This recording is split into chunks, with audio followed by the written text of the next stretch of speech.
ఇప్పుడు chef special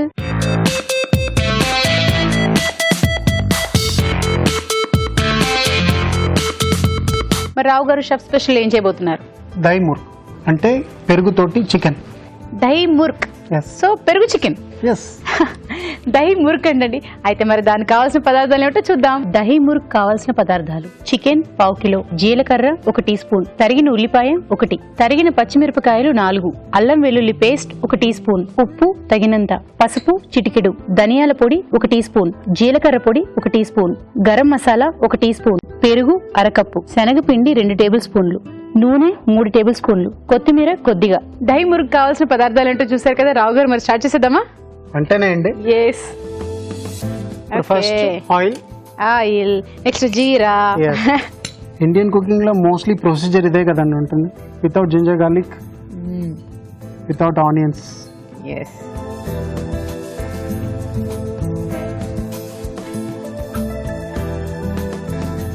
first నూనె వేసుకున్నామండి, జీలకర్ర, ఆనియన్స్ వేసుకున్నాం, ఉల్లిపాయలు,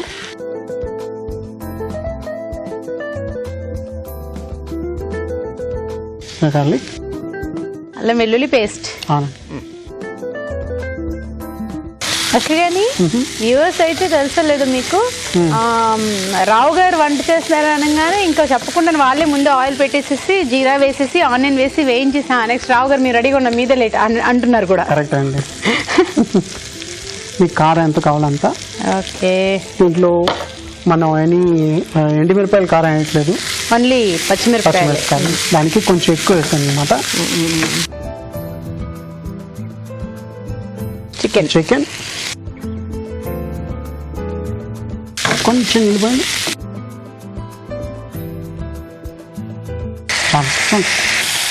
నాకు చాలా ప్రౌడ్ గా ఉంది రావు గారు. చెప్పండి. నా హెల్ప్ లేకుండా మీరు ఏమంటా చేయలేకపోతున్నారంటే నీళ్లు పోయడం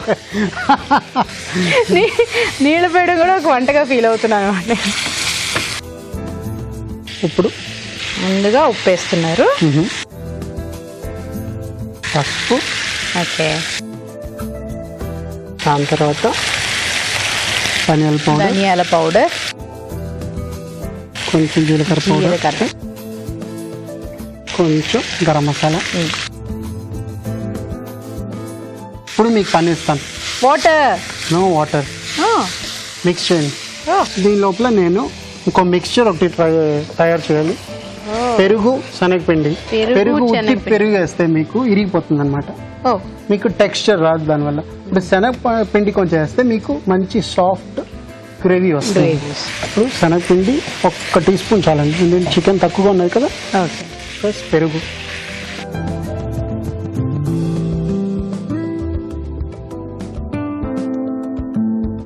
మిక్స్ చేసుకోవాలండి లంప్స్ లేకుండా. ఈ వాటర్ అంతా వెళ్ళిపోయింది, ఆయిల్ కూడా వెళ్ళిపోవాలండి. లేదండి, ఆయిల్ ఎలా వెళ్ళిపోతుంది, అది పైన వచ్చేస్తుంది కదా. కుక్ అవుతే ఏ డిష్ అయినా కొంచెం వెళ్ళిపోయింది దీంట్లో.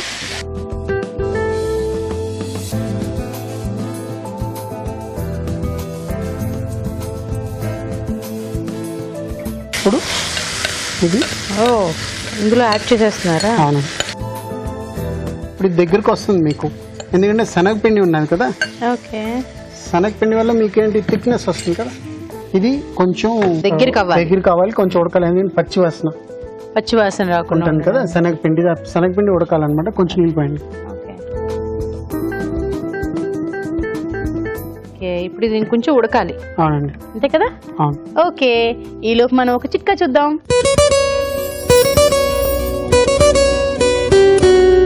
ఇప్పుడు మీకోసం ఇంకొక మంచి చిట్కా. ప్రతిరోజు మనం తీసుకునే ఆహారంలో బీన్స్ ఇంకా పప్పు ధాన్యాలు ఖచ్చితంగా ఉండేలా చూసుకుంటూ ఉన్నట్లయితే హార్ట్ హెల్త్ అంటే గుండె ఆరోగ్యంగా ఉంటుంది. చిట్కా చూస్తారు కదా రావు గారు, రెడీ అయినట్టు? ఇంకా ఆల్మోస్ట్ చూడండి, బబుల్స్ వచ్చింది, మీకు మంచి టెక్స్చర్ ఉన్నది చూసారా. ఇదే మీకు ఉత్తి పెరుగు వేస్తే మీకు తిరిగిపోతుంది అనమాట. పెరుగు నీళ్ళు వేరు, లంప్స్ గా ఉంటాయి. దానికి మనం కొంచెం శనగపిండి యూజ్ చేస్తే మీకు మంచి టెక్స్చర్ వస్తుంది. దాంతో టేస్ట్ కూడా బాగుంటుంది. మాకు కావాల్సింది కూడా అదే, టేస్టీగానే కావాలి. ఇప్పుడు ఇది రెడీ అండి.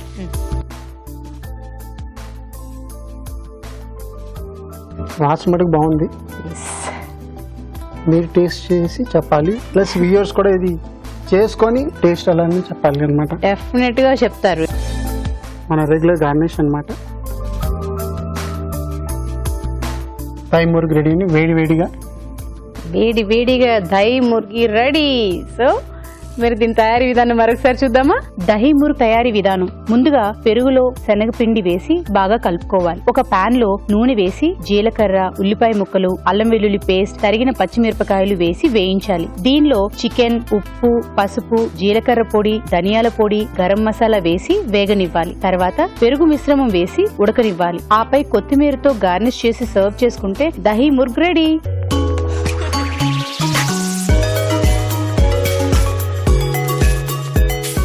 ఓకే, ఇప్పుడు మరి దహీ ముర్గి టేస్ట్ చూసేద్దామా రావు గారు? మీరు ఫస్ట్. ఎస్, ఇందాకదే నేను ఇంకా ఆ టేస్ట్ లో అలా ఉన్నాను. బాగుంది. నెక్స్ట్ తీసుకోండి. ఓ, విత్ పిజ్జా. మీరు మళ్ళీ ఏంటో చేస్తున్నారు? ఎస్, లైక్ కేక్ తింటున్నట్టు ఉంది నాకు.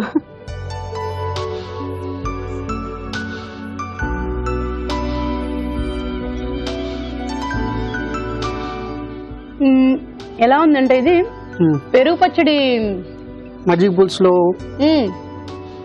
చికెన్ అలా ఉంటుంది అనమాట. బేసిక్లీ చికెన్ తో తినడం కొంచెం వెరైటీగా ఉంది. తోటి కొంచెం జీలకర్ర ఇవన్నీ కొంచెం లోపల అంటే నోట్ లోపల మీకు తిరుగుతూనే ఉంటాయి. కొంచెం జీలకర్ర, కొంచెం అల్లం, వెల్లుల్లి అని. It's different dish. చాలా మంది లైక్ చేయరు, కానీ టేస్ట్ చేసిన తర్వాత దే మైట్ లైక్ ఇట్ అనమాట. డెఫినెట్ గా మీరు చూపించిన తర్వాత ట్రై చేయకుండా ఎందుకు మీరు అనుకుంటున్నారు? బయట మీ ఫ్యాన్స్ అలా ఏర్పడిపోతూ ఉన్నారనమాట. ఎందుకంటే మీ వంటలు చూసి వాళ్ళు రెడీగా ఉంటున్నారు. డెఫినెట్ ఇది కూడా ట్రై చేయండి, మీకు ఖచ్చితంగా నచ్చుతుంది. సో రావు గారు, నేను ఇంకొక స్పూన్ తినాలనుకుంటున్నాను. సో దానికంటే ముందు ఒక చిట్కా చూద్దాం.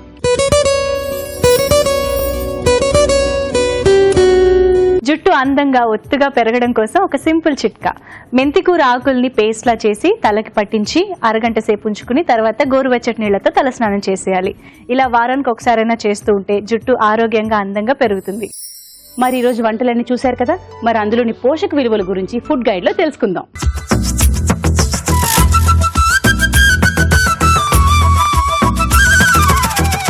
చికెన్ దమ్ బిర్యానీలో మనం చికెన్, ఇంకా బాస్మతి రైస్, దాంతో పాటు గసగసాల పేస్ట్, అల్లం చిన్నులపాయి, ఇంకా జీడిపప్పు వాడడం వల్ల దీని యొక్క క్యాలరీ రిక్వైర్మెంట్, దీంట్లో ఉన్న క్యాలరీ కంటెంట్ కొంచెం ఎక్కువగానే పెరుగుతుందండి. సో ఓవరాల్గా ఇది చాలా హై క్యాలరీ అలాగే హై ప్రోటీన్స్ ఉన్న రెసిపీ. ఇది పిల్లలు అలాగే వృద్ధులు, పెద్దలు అందరూ తీసుకోవచ్చు. కాకపోతే ఎవరికైతే షుగర్ ఉంటుంది, అంటే షుగర్ వ్యాధితో బాధపడుతున్న వాళ్ళు కానివ్వండి, లేదంటే కొంచెం కొలెస్ట్రాల్ లెవెల్స్ హైగా ఉంటున్నాయి, లేదంటే కార్డియాక్ ప్రాబ్లమ్స్ ఉన్న వాళ్ళు కొంచెం పోర్షన్ సైజ్ అంటే తీసుకుంటున్న క్వాంటిటీ కొంచెం లిమిటెడ్గా పెట్టుకుంటే ఇది అందరూ కూడా దీని ద్వారా టేస్ట్ పరంగా కాకుండా దాని యొక్క న్యూట్రిటివ్ వాల్యూ వల్ల కూడా లాభం పొందొచ్చు. మరో రెసిపీ వచ్చేసి ఫిష్ కర్రీ అండి. ఫిష్ లో అండి చాలా ఇంపార్టెంట్ కాంపోనెంట్ వచ్చేసి మనకి ఒమేగా 3 ఫ్యాటీ యాసిడ్. ఈ ఒమేగా 3 ఫ్యాటీ యాసిడ్స్ మనకి వృద్ధుల్లో పార్కిన్సన్ డిజీజ్ కానీ లేదంటే అల్జమేర్ డిజీజ్ కానీ ఇవన్నీ రానివ్వకుండా చూస్తుంది. అలాగే పిల్లలకి బ్రెయిన్ ఎదుగుదలకు కూడా చాలా ఇంపార్టెంట్ ఇంగ్రీడియంట్. సో ఈ ఒమేగా 3 ఫ్యాటీ యాసిడ్స్ మనకి వేరే సోర్సెస్లో అంటే వేరే ఫుడ్ పదార్థాల్లో చాలా తక్కువ మటుకు లభిస్తాయి, కానీ ఫిష్లో వచ్చేసి ఇది చాలా ఎక్కువ క్వాంటిటీలో మనకి ఉంటుందన్నమాట. నెక్స్ట్ చికెన్ బోండా గురించి మనం ఇప్పుడు మాట్లాడితే, సో డీప్ ఫ్రైయింగ్ చేయడం వల్ల ఇది రెస్పిరేటరీ ఇన్ఫెక్షన్స్ ఉన్న వాళ్ళు, అంటే ఫ్రీక్వెంట్గా అంటే జలుబు కానీ దగ్గు కానీ ఇలాంటి ఫ్రీక్వెంట్గా వస్తున్నప్పుడు కొంచెం తక్కువగా ఇవి తీసుకుంటే మంచిది. అలాగే వెయిట్ ఎక్కువగా పెరిగిన వాళ్ళు, అంటే స్థూలకాయంతో బాధపడుతున్న వాళ్ళు కానివ్వండి, లేదంటే కొలెస్ట్రాల్ లెవెల్ ఎక్కువ హై ఉన్న వాళ్ళు కానివ్వండి, కొంచెం తక్కువ క్వాంటిటీలో తీసుకుంటే మంచిది. మరో రెసిపీ వచ్చేసి దహీ ముర్గ్. పెరుగు వాడడం వల్ల దాని యొక్క ఇంపార్టెన్స్ ఏంటంటే అండి, గుడ్ బ్యాక్టీరియా మన డైజెస్టివ్ ట్రాక్ట్ లో చాలా మటుకు పెంచుతుంది. అంటే దానివల్ల మనకి డైజెషన్కి చాలా ఈజీగా ఉంటుంది. అదే కాకుండా పెద్ద పేగులకు కూడా ఇది చాలా మంచిది. శనగపిండి పడని వాళ్ళు మాత్రం దీనికి కొంచెం లిమిటెడ్ క్వాంటిటీలో తీసుకుంటే, అంటే తక్కువ క్వాంటిటీలో తీసుకుంటే చాలా మంచిదండి. శనగపిండి వాడడం వల్ల కొంతమందిలో గ్యాస్ ఫార్మేషన్ ఉంటుందండి. సో అలాంటి వాళ్ళు కొంచెం తగ్గించి తీసుకుంటే ఇది మంచిది. సో అన్ని రెసిపీస్ మీరు నోట్ చేసుకొని తప్పకుండా ట్రై చేయండి.